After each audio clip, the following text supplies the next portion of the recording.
Power Review Channel ညီကိုများအားလုံးပဲမင်္ဂလာပါဒီနေ့ကတော့ January နေ့ပေါ့နော်ဒီနေ့မှာဆိုလို့ရှိရင်တော့ Cover Fly ရဲ့ Quarter Final အဆင့်ပထမဆုံးပွဲစဉ်ကိုကစားသွားဖို့ရှိရဲအဲ့တော့ဒီနေ့ည2နာရီခွဲမှာပြင်သစ်တဲ့ Monaco ကိုကစားဖို့ရှိရဲဒီပွဲစဉ်နဲ့ပတ်သက်ပြီးတော့ကျွန်တော်ရဲ့အကြိုက်ဆုံးရွေးချယ်မှုတွေကိုဒီနေ့မှာရွေးချယ်ပေးမှာပေါ့နော်အဲ့တော့ဒီပြင်သစ်တဲ့ Monaco ပေါ့နော်ဒီပွဲစဉ်ကိုတော့ဒီနေ့ည2နာရီခွဲမှာကစားမယ်အဲ့တော့ဒီလက်ရှိပေါက်ကြီးကိုကျွန်တော်ပြန်ကြည့်ရင်တော့ပြင်သစ်အသင်းကတကိုးသွင်း25ပြရမယ်ကိုးပေါင်းနေလဲဆိုလို့ရှိရင်2ကိုးသွင်းပြ80ရှုံးမယ်ပေါ့နော်အဲ့တော့ဒီပွဲစဉ်ကကျွန်တော်ဒီ2022 Cover Fly Semi Final ပွဲစဉ်ကိုကျွန်တော်ပြန်လည်ပြီးအမှတ်ရစီရပေါ့နော်အဲ့ဒီချိန်တော့ဒီပြင်သစ်ကမော်ရိုကို2ဂိုးပြည့်နဲ့နိုင်ခဲ့ပြီး final ကိုပြင်သစ်ကတက်သွားတယ်ပြီးတော့ဒီပြင်သစ်ကဒီချိန်ကိုဒါသူတို့ဒီမော်ရိုကိုကြော်ဖြတ်ပြီးတော့ semi final ကိုရောက်ခဲ့မှာဆိုလို့ရှိရင်ဒါသူတို့အသင်းရဲ့တမိုင်းတစ်လျှောက်3ချိန်မြောက်ပြည့် semi final ကိုရောက်တယ်ဆိုတော့မှတ်တမ်းတစ်ခုပြင်သစ်ကရတော့မှာဖြစ်တယ်ပေါ့နော်ဆိုတော့ဒီတစ်ပတ်ကမော်ရိုကိုကျွန်တော်ပြန်ကြည့်လို့ရှိရင်မော်ရိုကိုကအာဖရိကနိုင်ငံအသင်းအနေနဲ့မှာဆိုလို့ရှိရင်အောင်မြင်ဆုံးဒီကမ္ဘာဖလားမှာအောင်မြင်ဆုံးအသင်းတွေဖြစ်ကျွန်တော်သတ်မှတ်နိုင်တယ်ပြီးတော့လက်ရှိQuarter Final ကိုဆိုလို့ရှိရင်တည်နေတော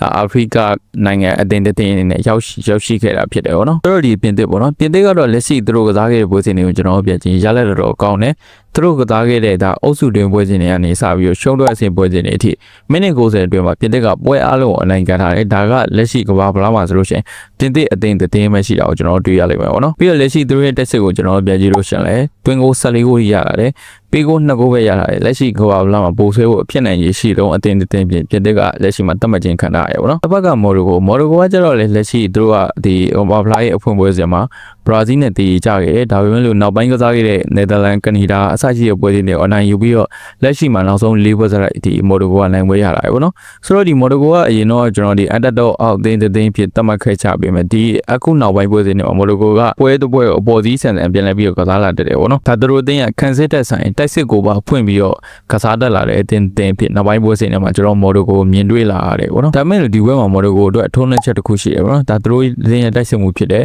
Ismaila Sabari ပေါ့နော်ဒီကစားသမားကလက်ရှိမှာဒဏ်ရာပြဿနာရှိနေတယ်ဆိုတော့ဒီပွဲမှာသူတို့ပါဝင်နိုင်ရရှိမရှိတော့မတိကျသေးဘူးဒါအသင်းရဲ့လေ့ကျင့်ရေးစီစဉ်တွေကိုတော့မှဒီ Ismaila Sabari ကလာပြီးတော့ပူပေါင်းပါဝင်ထားခြင်းမရှိတာကိုကျွန်တော်ဒီနေ့မှာဖော်ပြထားတွေ့ရတယ်ပေါ့နော်ဆိုတော့ဒီကစားသမားမပါဘူးဆိုလို့ရှိရင်တော့မော်ရိုကိုရဲ့တိုက်စစ်အတွက်တော့အနည်းငယ်စိုးရိမ်စရာတော့ရှိမယ်လို့ထင်တယ်ပေါ့နော်ဒါပေမဲ့လို့မော်ရိုကိုကျွန်တော်ပြန်ကြည့်မော်ရိုကိုကလက်ရှိမှာ34ပွဲစတိုက်ရှုံးပွဲမရှိဆိုင်ခြင်းတခုသွားပိုင်ဆိုင်ထားတယ်ဆိုတော့လက်ရှိဒီနိုင်ငံတကာပြန်ပွဲတွေနိုင်ငံတကာအသင်းတွေထဲမှာဆိုလို့ရှိရင်စပိန်ပြီးသွားလို့ရှိရင်မော်ရိုကိုကလက်ရှိမှာရှုံးပွဲမရှိအရှိကြာဆုံးဆယ်ခြင်းတခုကိုမော်ရိုကိုကလက်ရှိမှာဆယ်ခြင်းတင်ထားတယ်ပြီးတော့နောက်ဆုံး17ပွဲစတိုက်မှာဆိုလို့ရှိရင်လည်းမော်ရိုကိုကဒီ9ရောင်သွင်းထားနိုင်တယ်ပြီးတော့သူတို့ရဲ့34ပွဲစတိုက်ရှုံးပွဲမရှိတဲ့မှာဆိုလို့ရှိရင်သူတို့ရဲ့တက်စစ်ကဂိုးသွင်းနိုင်ခဲ့တာ32ပွဲတိတိပါတယ်2ပွဲပဲသူတို့ရဲ့တက်စစ်ကဂိုးမရခဲ့တာဆိုတော့ဒီပွဲမှာမော်ရိုကိုဂိုးရဖို့ဆိုတာပါစက်နေရပြတော်တော်လေးကိုများတယ်ပြီးတော့ဒီနေ့ကစားမယ်ကွင်းပေါ့နော်ဒီနေ့ကစားမယ်ကွင်းကကျတော့ Fort Boro အားစားကွင်းထဲမှာကစားမယ်အပူချိန်အနေနဲ့ဆိုလို့ရှိရင်80 degree Fahrenheit လောက်ထိရှိတယ်ပြီးတော့ဒီနေ့ကစားမယ်နှစ်သိန်းလုံးအတွက်ဒီကွင်းကဒီတခြားကွင်းနေနဲ့မတူဒီကွင်းမှာ၄ပိဆက်တွေတက်ဆင်လာတာမရှိဘူးတဘာဝအပူချိန်တိုင်းနှစ်သိန်းလုံးရဲ့ကစားသမားတွေခန်းဖို့ရှိတယ်ဆိုတော့ဒီပွဲနဲ့ပတ်သက်ပြီးကစားသမားတွေရဲ့ပွဲပတ်မှုကပို့ပြီးတော့ impact တက်ရောက်မှုရှိမှာဖြစ်တယ်ပေါ့နော်ပြီးတော့ဒီပြင်သစ်ပေါ့နော်ပြင်သစ်ရဲ့တိုက်စစ်ကိုကျွန်တော်ပြန်ကြည့်သူတို့ရဲ့တိုက်စစ်ကတပွဲမှာဆိုလို့ရှိရင်ပြန်မြသူတို့ရဲ့တိုက်စစ်က 2.75 ပေါ့နော်ဒီ3ဂိုးဝန်းကျင်လောက်ထိပြင်သစ်ရဲ့တိုက်စစ်ကရအောင်တွင်းနိုင်တယ်ပြီးတော့သူတို့ပေါင်ကစားခဲ့တဲ့ပွဲစဉ်တွေမှာဆိုလို့ရှိရင်လည်းနှစ်ဖက်အသင်းတွင်းကိုတွေကပြန်မြနေတယ်ဆိုလို့တပွဲပြန်မြအနေနဲ့4.95အထိရှိတယ်ဒါက5ဂိုးဝန်းကျင်ထိရှိနိုင်တာကိုတွေ့ရလိမ့်မယ်နော်ဆိုတော့ဒီပွဲကလည်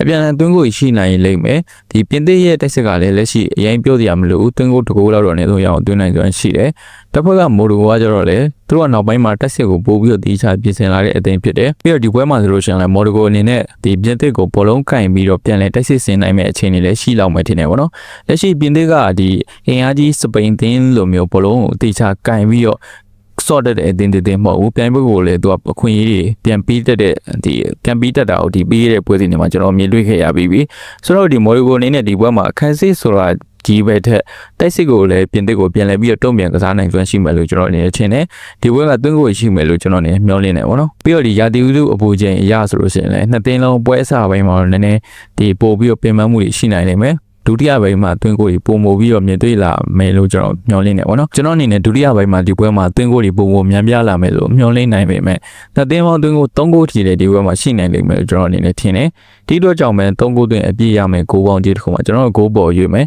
ပင်တေးရဲ့တိုက်ဆက်ကသွင်းကို2ကိုရမယ်မော်ဒကိုရဲ့တိုက်ဆက်ကသွင်းကို1ကို2ကိုအဲ့လိုရမယ်လို့ကျွန်တော်ခန့်မှန်းတယ်ဖြစ်နိုင်ရင်ရှိဆုံးက2-1ဆိုရရလဲလို့ပဲကျွန်တော်အနေနဲ့ထင်တယ်ဂိုးပေါ်ကိုကျွန်တော်အနေနဲ့ရွေးချယ်ပေးခြင်းတယ်ပေါ့နော်